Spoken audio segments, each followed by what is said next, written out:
కూడి ఉన్న మీ అందరికీ నా హృదయపూర్వక వందనాలు తెలియజేస్తున్నాను. చిన్న ప్రార్థన చేసుకున్నాను. పరిశుద్ధుడా నీకు వందనాలు, స్తుతులు, స్తోత్రంలో నా తండ్రి ప్రభా, అయా నా తండ్రి మధ్యకాల సమయమందు నా తండ్రి ప్రభా, అయా నా తండ్రి మాతో మీరుండండి ప్రభా, నీకు వందనాలు, స్తోత్రంలో నా తండ్రి ప్రభా, అయా నా తండ్రి నీ జ్ఞానముతో నన్ను నింపండి ప్రభా, నీ శక్తితో నా తండ్రి నన్ను నింపండి. అయా నీ ధైర్యాన్ని నాకు ప్రసాదింపచేయండి, కృప చూపించండి. అయా నేను వర్ణించుచుండగా నా తండ్రి ప్రతి ఒక్క బిడ్డకి అర్థమయ్యే రీతిగా ఉండేలాగా సహాయమును దయచేయమని, అయా తీసుకుని ప్రార్థన పాదశాన్ని చేర్చుకోమని నా నజరేయుడైన యేసుక్రీస్తు నామములో వినయంగా వేడుకుంటున్నాము మా పరమ తండ్రి. ఆమేన్. యేసుక్రీస్తు ప్రభు శిలువలో పలికిన 4వ మాటగా చదువుకుందాం. మార్కు సువార్త 33వ అధ్యాయం 34వ వచనం చూసుకుందాం. మధ్యాహ్నము మొదలుకొని 3 గంటల వరకు ఆ దేశమంతటా చీకటి కమ్మెను.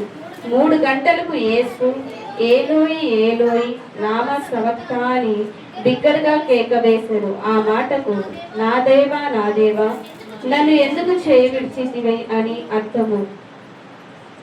ఇక్కడ మధ్యాహ్నము మొదలుకొని 3 గంటల వరకు ఆ దేశమంతటా చీకటి కమ్మెను. మధ్యాహ్నం అంటే మనకి చీకటి అవుతుందా అండి? అవ్వదు. మంచి ఎండ ఉంటుంది. ఆ ఎండలో మన చిన్నపిల్లల్ని బయటకు కూడా పంపించాం. కానీ ఇక్కడ దేవుని సిలువ వేయబడినప్పుడు మధ్యాహ్నం ఇంచుమించు మధ్యాహ్నం 3 గంటలకు దేశమంతటా కారు చీకటి అయిపోయింది.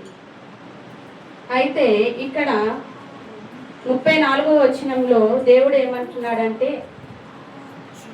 ఆ మాట ఆవేదకరమైన మాట, ఆవేదనతో వచ్చిన మాట. అయితే ప్రభువుని వేధించినప్పుడు కూడా, హింసించినప్పుడు వేధించినప్పుడు కూడా ఆ మాట రాలేదు. కానీ ఈ మాట పలికినప్పుడు ఆవేదన కలిగిందనమాట. అయితే దేవుడు పరిశుద్ధాత్మ వలన జన్మించారు. పరిశుద్ధాత్మ వలన జన్మించారు కాబట్టి పరిశుద్ధాత్మ పావురం రూపంలో ఆయన మీదికి దిగి వచ్చింది. పరిశుద్ధాత్మ వలన లోకంలో జీవించారు. పరిశుద్ధాత్మ వలన అనేక గొప్ప కార్యములు, అనేక ఆశ్చర్య క్రియలు ఆయన చేసి ఉన్నారు. కానీ మన పాపములు ఆయన భుజములపై వేసుకొని మన దోషములను భరిస్తున్నారు కాబట్టి ఆయన ఈ లోకంలో పరిశుద్ధాత్మను విడిచిపెట్టారు. ఆయనలో ఉన్న పరిశుద్ధాత్మను విడిచిపెట్టారు. యేసు ప్రభు లోక పాపను మోస్తున్న యేసు ప్రభు దేవాది దేవుడైన తండ్రి కుమారుని చేయి విడిచినప్పుడు నా దేవా నా దేవా నన్నెందుకు విడిచితివి అని పలికారు. మార్కు సువార్త 34వ అధ్యాయంలో. నిజమే, దేవుడు తండ్రి అయిన దేవుడు కుమారుని చేయి విడిచిపెట్టకపోతే మన పాపములు క్షమించబడతాయా? క్షమించబడలేవు. మన పాత రోత జీవితం కొరకు ఆయన కల్వరిలో మరణించారు. ఆయన మరణించారు కాబట్టి, ఆయన సిలువకు అప్పగించుకున్నారు కాబట్టి మనం ఈ రోజు ఇలా ఉన్నాము. మనం ఎన్నో పాపములు చేశాము, ఎన్నో దోషములు చేశాము. కానీ మనం మానవ మాత్రంలో కాబట్టే అన్ని విడిచిపెట్టి తిరుగుతూ ఉంటాము. కానీ ఆయన మనల్ని తన రాజ్యంలో చేర్చడానికి ఆయన మన పాపములు ఆయన భుజం మీద వేసుకున్నారు. కాబట్టి మనం ఇటు రీతిగా మనము ఉన్నాము. కానీ దేవుడు మన నుండి ఏం కోరుకుంటున్నాడు? కానీ ఈ దినం వచ్చేసరికి మనమంతా దేవుని యొక్క మరణాన్ని ఈ ఒక్క రోజునే మనం జ్ఞాపకం చేసుకుంటూ ఉంటాము. కానీ మనం ఈ ఒక్క రోజు మనం జ్ఞాపకం చేసుకునే వారిగా మనం ఉండకూడదు. ఉపవాసాలు వస్తున్నాయంటే చాలు, 40 రోజులు ఉపవాసం మాత్రమే గుర్తొస్తుంది. ఆ 40 రోజులు మాత్రమే ఖచ్చితంగా ఉంటాము. ఈ రోజు గుడ్ ఫ్రైడే, దేవుణ్ణి సిలువ వేయబడి ఉంటది కాబట్టి ఈ రోజు మాత్రమే నా పాపములు క్షమించు దేవా, నా పాపములు క్షమించు దేవా అని మనము ప్రాయశ్చిత్త పడతాము. అటువంటి ప్రాయశ్చిత్తము ఒక్కరోజు కాదండి, మనము మన అంతము వరకు కూడా ఆ ప్రాయశ్చిత్తం ఉండాలి. ఆయన మరణాన్ని తలపోసుకుంటూ ఉండాలి. అటువంటి మరణాన్ని మనం తలపోసుకుంటూ జీవిస్తేనే ఆయన మన నుండి ఏది కోరుకోడు. మన హృదయాన్ని మాత్రమే ఆయనకు దగ్గరగా ఉండాలి. మన హృదయంలో ఆయన్ని చేర్చుకోవాలి. అది మాత్రమే, మన హృదయాన్ని మాత్రమే దేవుడు కోరుకుంటున్నాడు. ఈ లేఖనముల ద్వారా, ఈ మాట ద్వారా మనకి దేవుడు కొన్ని లేఖనములు బయలుపరిచాడు. అవి చూసుకుందాము. మనము ఎబ్రీ రాసిన పత్రిక 2వ అధ్యాయం 15వ వచనంలో చూసుకున్నట్లయితే, కాబట్టి ఆ పిల్లలు రక్త మాంసము గలవారయ్యందున ఆ ప్రకారమే మరణము యొక్క బలము గలవారిని, అనగా అపవాదిని మరణము ద్వారా నశింప చేయుటకు జీవితకాలమంతయు మరణము చేత దాస్యములకు లోబడిన వారిని విడిపించుటకును ఆయన కూడా రక్త మాంసంలో పాలిన వాడై ఉన్నాడు. ఆయన పిల్లలు అంటే మనమే. ఆయన యొక్క రూపంలో మనల్ని చేసుకున్నాడు. ఆయన నేల మట్టితో మనల్ని తయారు చేసి ఆయన యొక్క జీవ వాక్కును మన ద్వారా పంపించి జీవ శ్వాసను మనలోనికి పంపించి ఆయన యొక్క రక్తముగా మనల్ని, ఆయన స్వరూపముగా మనల్ని చేసి ఉన్నాడు. కాబట్టి ఆయన ఏమంటున్నాడంటే, ఇక్కడ ఈ లేఖనముల ద్వారా మన పాపముల నుండి ఆయన మనల్ని రక్షిస్తానన్నాడు. ఇక్కడ అందుకే ఆయన కూడా మన పాపములను ఇక్కడ ఏమంటున్నాడు, నశింప చేతకు జీవించిన జీవిత కాలమంతయు మరణ భయము చేత దాస్యములకు లోబడిన వారిని విడిపించుటకును ఆయన కూడా రక్త మాంసంలో పాల్గొన్నాడు. మన పాతరోత జీవితాల నుండి మనల్ని విడిపించుటకు ఆయన కూడా మన యొక్క పాపములు ఆయన భుజాలపై వేసుకొని ఆయన యొక్క దేహమును రక్తధారలుగా చేసుకొని మన పాపంలో ఆయన పాలు పొంది ఆయన సిలువకు అప్పగించుకున్నాడు. అదే రీతిగా ఈ లేఖనం ద్వారా నేనేం చెప్తున్నానంటే, పాపముల నుండి మనల్ని విడిపించడానికి సమాధానము కలిగి జీవించాలని దేవుడు ఈ లేఖనంలో చెప్తున్నాడు. అదే రీతిగా రోమ రాసిన పత్రిక 5వ అధ్యాయంలో చూసుకున్నట్లయితే 10వ వచనంలో చదువుకున్నట్లయితే, ఏలయనగా శత్రువులమై ఉండగా ఆయన కుమారుని మరణము ద్వారా మనము దేవునితో సమాధానపరచబడిన ఎడల సమాధానపరచబడిన వారమై ఆయన జీవించుట చేత మరి నిశ్చయముగా రక్షించబడుదుము.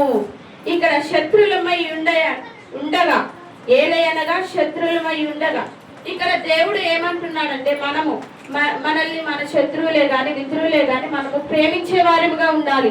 ఆ రోజు దేవుడు లోకంలో జన్మించినప్పుడు కన్యమర్య గర్భంలో దీనుడిగా జన్మించి మన కోసం ఈ భూమిపైకి వచ్చాడు. కాబట్టి దేవుడు ఆనాడు పాపుల కోసమే ఈ భూమికి వచ్చాడు, కానీ నీతిమంతుల కోసం వచ్చారా? రాలేదు. కానీ మనం కూడా ఎలా ఉండాలి? దేవుని యొక్క పోలిక చొప్పున దేవుని కనీసం మనలో కొద్ది మాత్రమున మనం చూపించే విధముగా ఉండాలి. మన శత్రువునైనా మనం ప్రేమించే వారముగా ఉండాలి. సరే, శత్రువుని తగు మాత్రం ప్రేమించినా చాలు, మనమేం రాసుకొని పూసుకొని అవసరం లేదు. కానీ మనం మానవ మాత్రంలో కాబట్టి అది మనకి కొంచెం కష్టంగానే ఉంటుంది. మన శత్రువు ఇటు నుండి పోయినా కూడా మనం మందలించలేని పరిస్థితి. కానీ ఆ రోజు దేవుడు దరిద్రుల కోసమే భూమిపైకి వచ్చాడు. కాబట్టి దేవుడు మన పాపములు ఆయన భుజంపై వేసుకున్నాడు.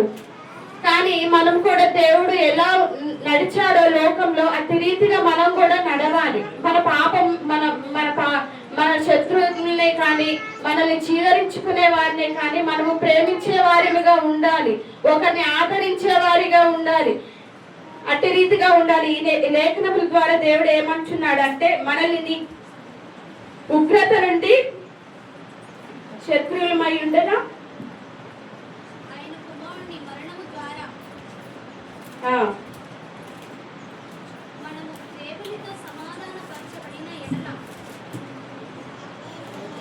చదువు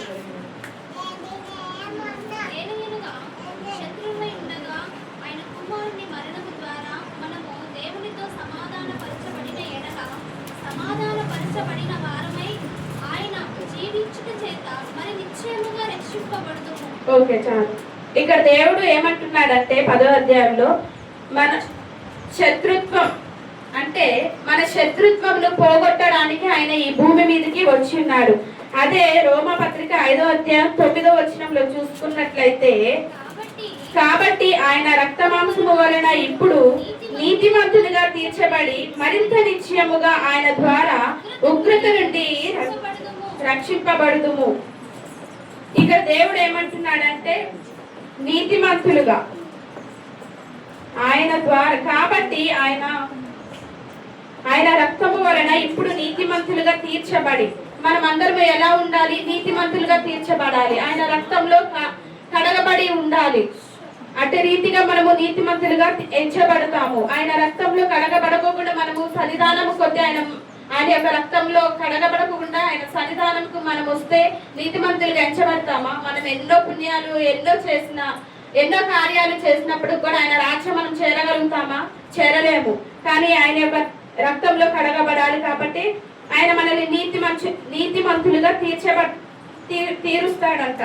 ఇక్కడ ఈ లేఖనముల ద్వారా దేవుడు ఏం చెప్తున్నాడంటే మనల్ని నీతిమంతులుగా చేయడానికి భూమి మీదకి వచ్చాడు. ఆయన నీతిమంతులుగా చేయడానికి సిలువకు అప్పగించుకున్నాడు. అదే విధముగా రోమపత్రిక 5వ అధ్యాయము 23వ వచనంలో చూసుకున్నట్లయితే, ఏలయనగా పాపము వలన వచ్చు జీతము మరణము, అయితే దేవుని కృపా వలనము మన ప్రభు అయిన యేసుక్రీస్తు నందు నిత్య జీవము. నిజమే, ఏలయనగా పాపము నుండి వచ్చి జీతము మరణము, పాపము నుండి వచ్చి జీతము మరణము.